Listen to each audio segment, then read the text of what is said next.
दोस्तों, जैसे जैसे 5 दिसंबर चुनाव की तिथि नज़दीक आ रही है, वैसे वैसे लोगों में जोश बढ़ता जा रहा है और भाजपा प्रत्याशी आकाश सक्सेना की स्थिति मजबूत दिखाई दे रही है। संदीप सोनी हैं, फरद साहब हैं, तमाम लोग निकले हैं सड़कों पर। और इस वक्त जो लोगों को जो है सिर्फ यही काम एक है कि किसी तरह से भी भाजपा प्रत्याशी को जिताना है। पहली बार ऐसा जोशो खरोश देखा गया है कि रामपुर के मुसलमान भी इस वक्त भाजपा के साथ में हैं और आकाश सक्सेना को जिताने के लिए अपने तमाम काम धंधे छोड़कर सड़कों पर उतर आए हैं। और वो कभी नारेबाजी करते हैं, कभी किसी जगह जुलूस की शक्ल में जाते हैं और कभी किसी जगह पर वोट मांगते हुए नज़र आते हैं। ये देख सकते हैं कि तमाम लोग खड़े हुए हैं दानिश अंसारी के साथ में, ये रामपुर के सीओ भी खड़े हुए हैं और देखिए मुस्लिम वर्ग के लोग भी हैं साथ में जो आकाश सक्सेना के लिए सड़कों पर उतरे हुए हैं। ऐसा जोश और खरोश रामपुर में पहली बार देखा जा रहा है। जो भाजपा क्राइम एक्सप्लोजर न्यूज़ रूम में बहुत स्वागत है आपका। मैं आरिफ खान, नए मुद्दों और ताज़ा खबरों के साथ।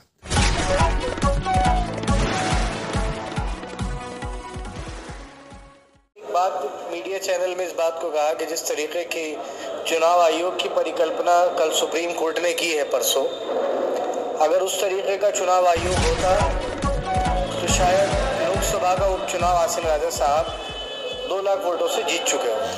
ये हैं अब्दुल्ला आजम साहब, इनके दिल का दर्द झलक रहा है और शिकायत है, इन्हें भरोसा नहीं है रामपुर पुलिस प्रशासन या प्रशासन पर और चुनाव आयोग पर।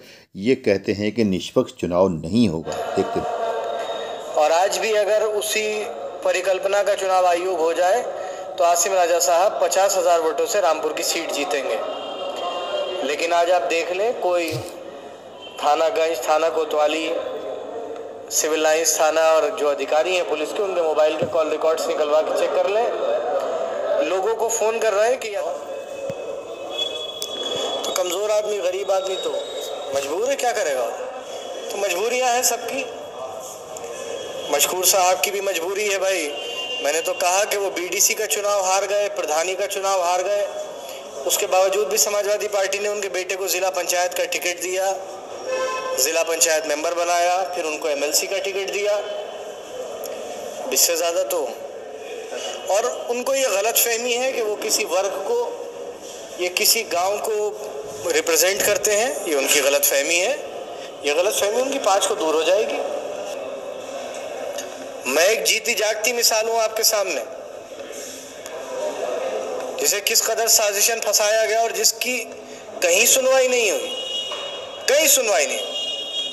जिम्मेदारी से कह रहा हूं, लेकिन मैंने कभी फैसलों के खिलाफ मुंह नहीं खोला, कभी नहीं कहा। लेकिन आज आपके सामने कह रहा हूं कि जितनी ज्यादती उस मामले में मेरे साथ हुई है, शायद ही किसी के हिंदुस्तान के इतिहास में हुई। मैंने कहा, एक यहीं पर मीटिंग हो रही है कि मैं अपने मालिक को हाजिर नाजिर जानकर कहता हूं कि जिस आरोप में मेरी विधायकी पिछली बार ली गई थी कि मेरी उम्र कम है, मैं अपने अल्लाह की कसम खाकर कहता हूं कि जो उम्र मैंने बताई थी वही सही है। सियासी लोग अल्लाह और रसूल की कस्में कब से खाने लगे, ये भी एक सोचने की बात है। किसने सुनी मेरी? किसने सुनी? कौन सा दस्तावेज मेरा मान लिया? ठीक है, सवाल यह है कि 2 पासपोर्ट कहाँ से आए और 2 पासपोर्ट की खबर किसने प्रशासन तक पहुंचाई? बहुत दुखियारे दिल के हैं, बहुत जुल्म ज्यादती हुई है हमारे साथ।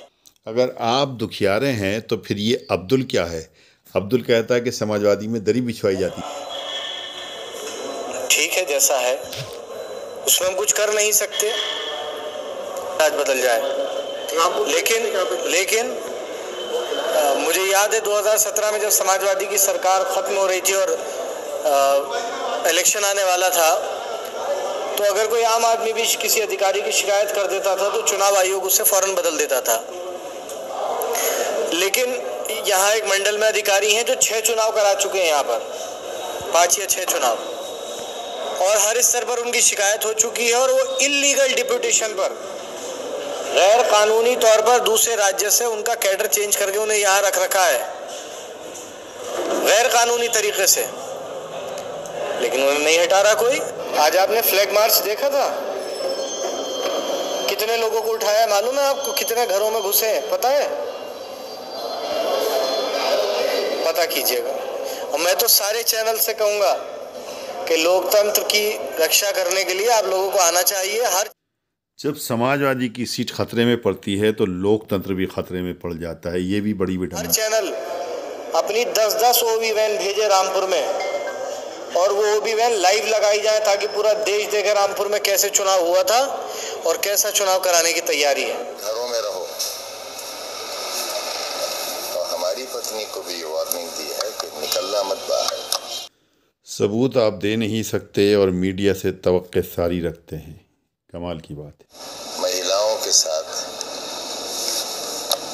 ऐसी अभद्रता और ऐसी अमानवीयता और ऐसा शर्मनाक बर्ताव। मेरी पत्नी और मेरे अजीज एक बीमार की इयादत के लिए गए थे। एक बहुत बड़ा अपराधी है जिसकी बड़ी भयानक तलाश है, उसका नाम है। क्यों अपराधियों के घर आज भी जा रहे हैं आप? क्या शहर में अच्छे लोग नहीं हैं जिनके घर आप जाएं और उनसे मुलाकात करें? उसका नाम दर्शाया गया है यूनिवर्सिटी में मशीन की चोरी और बरामदगी में, जिसकी रपट नगर पालिका की तरफ से है और नगर पालिका की तरफ से इस बात का इनकार है कि ये मशीन उनकी नहीं है। उसके घर के दरवाजे तोड़ दिए गए हमारी पत्नी की मौजूदगी में, और 200-250 बहन बेटियों की इज्जतों की रखवाली करने वालों ने एक बीमार माँ के साथ और उनकी इयादत करने वालों के साथ शर्मनाक बर्ताव किया है। मैं नहीं चाहता था कि इन बातों को कहूँ, क्योंकि मैं बहुत आदी हो गया हूँ और रामपुर पार्लियामेंट के चुनाव में इन सारे अफसोसनाक हालात का भोग ही रहा है, क्योंकि ये एक मखसूस आबादी का शहर है। इसलिए इसके साथ जो भी बर्ताव हो रहा है वो हमें बर्दाश्त करना है।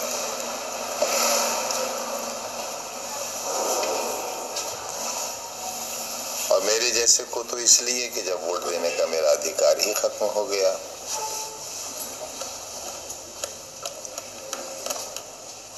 तो मुझे इसकी शिकायत में बल नहीं लगता, लेकिन अपने कैंडिडेट के लिए, अपने पार्टी कैंडिडेट के लिए वोट मांगने का अधिकार मेरा भी बाकी है। हम इस बात पर विचार कर रहे हैं और हमारे पास वीडियोस फुटेजेस हैं।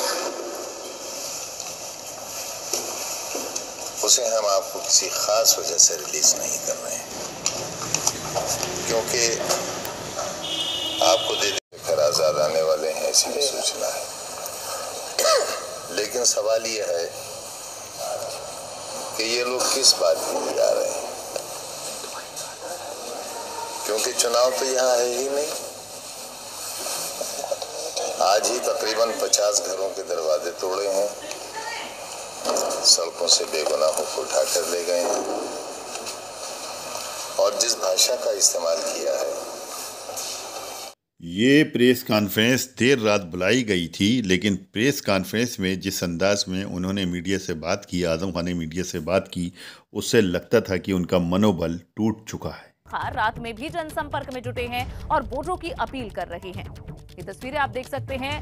इस वक्त रामपुर नगर का ये उपचुनाव आजम खान के लिए नाक की लड़ाई बना हुआ है, क्योंकि इससे पहले रामपुर लोकसभा सीट पर जो उपचुनाव हुआ वो उनके हाथ से चला। ये कि जनसंपर्क आजम खान साहब की 40-45 साल की राजनीति है, शहर उनका है, रामपुर के लोगों के दिलों में उनकी मोहब्बतें हैं, हर आदमी से संपर्क है आजम खान साहब का, लोगों से मिलना जुलना, वोट मांगना, यही इलेक्शन का हमारा हमेशा तरीका रहा है। आज भी ताकत तो जनता के पास है, जनता के दिल में ताकत है। आजम खान का शहर है, 10 बार विधायक रह चुके हैं, रामपुर के लोगों के दिलों में बसते हैं, हिंदू मुसलमान सिख सबके दिलों में बसते हैं। की जनता, ये जो युग है माननीय मोदी जी का और माननीय योगी जी का युग है, और लोगों ने देखा है कि किस तरह से यहाँ पर गुंडागर्दी, भ्रष्टाचारी और फिरौती, कब्जे, ये सारे इस सरकार में आके बंद हुए हैं। तो लोग बिल्कुल एक खुले उसमें हवा, जैसे खुले आसमान पे हवा लेना चाहते हैं। तो इसलिए देखिए, मैं अगर ये कहूँ तो ये हार का एक कष्ट है, और कुछ ना कुछ जब आदमी हारता है तो कुछ ना कुछ मीडिया पे भी वीडियो अगर पसंद आई हो तो लाइक कीजिए, शेयर कीजिए और चैनल को ज़रूर सब्सक्राइब कीजिए ताकि डायरेक्ट नोटिफिकेशंस आप तक